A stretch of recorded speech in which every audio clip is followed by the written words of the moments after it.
नमस्कार श्रोता बंधु जीवन तरंगरे आपण मानकु स्वागत। तेबे चलंतु आरंभ करिबा आजिरो विषय वस्तु।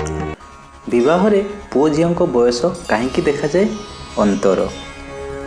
यह समस्त जानती जे विवाह रे पुओ झियो ठारू बयस रे बड़ होइथिबा उचित।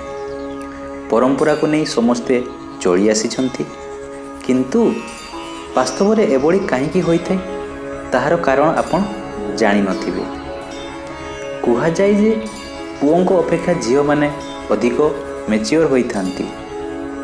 एही मध्यरे जदि दुई जण गोटिए बयसर होइथांती तेबे दुई जनकर भावनार तालमेल रही न थाए।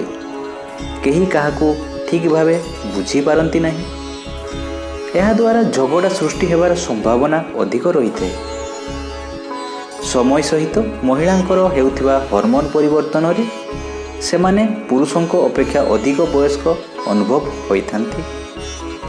पति ठारू अधिक वयस्क मध्य लागंती। तेणु 5 ରୁ 6 वर्ष बड़ पुओ झियो माने विवाह करिथांती। एहा सहित पुरुष महिलांको ठारू बयस रे बड़ हेले घर काम रे मध्य सहाय्य करिथांती।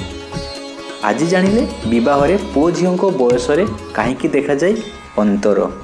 वीडियो भल लगिले लाइक करिवे, सब्सक्राइब करिवे। हाँ श्रोता बंधु, जदि आपनको वीडियो भल लगी तेबे लाइक करिवे एवं चैनल को सब्सक्राइब करि नेबे।